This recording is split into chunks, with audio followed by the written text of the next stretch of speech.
Hey guys, Austin here with eStarland. We've received a trade-in order shipped to us. We're going to go ahead and open this up and show you what is on the inside.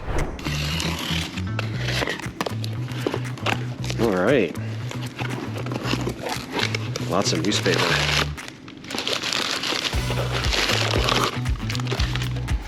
All right. Looks like we actually have a Sega Genesis controller to start.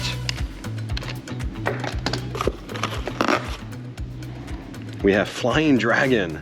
I believe this is a fighting game for Nintendo 64. Looks like we have a bunch of CD-based titles. Let's see what these are. It looks like some Sega Saturn, some Japanese.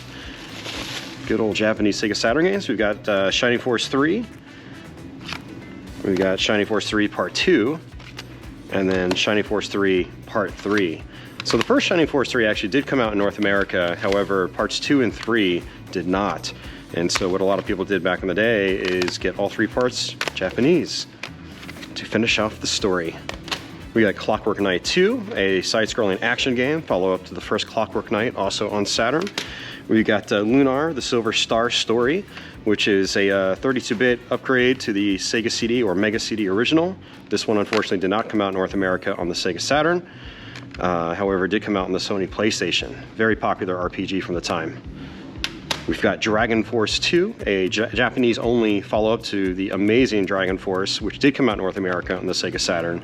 This is more of a strategy RPG with, it's very heavy on story, and it's got a very unique gameplay system. Very awesome series.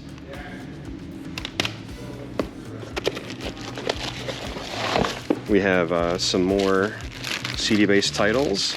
Ooh, this one is something you do not see every day. Should be a little careful with it.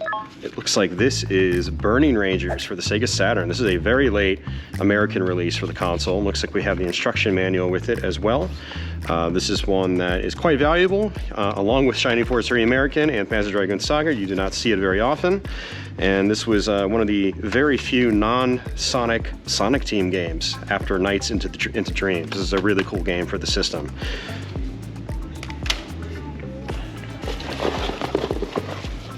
All right, looks like we've got some AV cables, so I have a hunch we might have some kind of console in here. We have a power supply, looks like it's Sega. So let's see what console it is. This box is extremely dense. It is extremely well packed. It's not a very big box, but it's got a whole lot of stuff in it.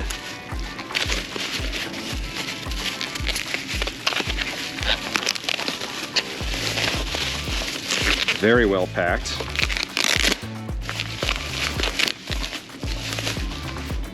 And hey, look at this bad boy. You don't see these very often. This is the old Sega Nomad. This is a portable Sega Genesis. Plays Sega Genesis games.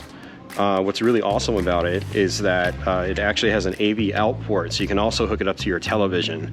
It takes 6 AA batteries. It's got a pretty good D-pad, and but you can also plug it into a wall outlet, and there were rechargeable battery packs you can attach onto the side here as well. So yeah, you don't see these very often. Very cool little console. Headphone jack on the bottom.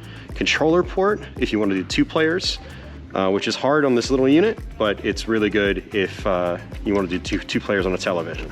So Sega Nomad. Weird shape too. I love it. And looks like we have yet another system here. This is probably what all these hookups are for. Ooh, this is yet another one you don't see very often.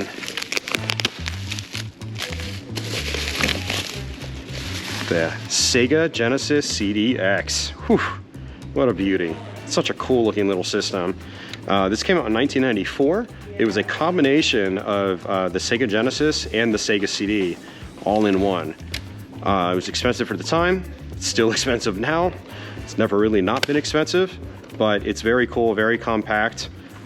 Got your Genesis cartridge port there. You've got your AC port right there. And one thing that was really interesting about this thing, and I doubt anybody really used it for this purpose back in the day, given how expensive they were, but you can also use it as a portable CD player. It actually takes AA batteries, which is crazy. So really cool system, and again, you don't see these very often. Sega CDX.